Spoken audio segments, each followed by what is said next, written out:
Programming on this unit is very easy. We want to go down to our menu icon, select manual recipe. Here it allows us to select our program having up to 4 stages.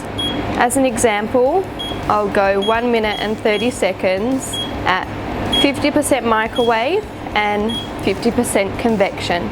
Once I'm happy with that program, I can select the save icon here.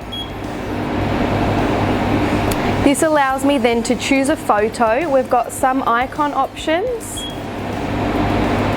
and you've also got photo options.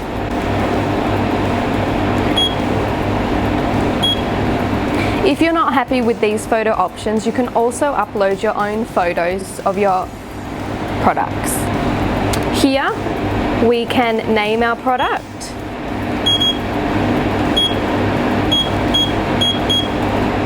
So this is a burger. We can then move this anywhere we like. If you're happy with it in the corner, you can save it right there. And then we have our burger program.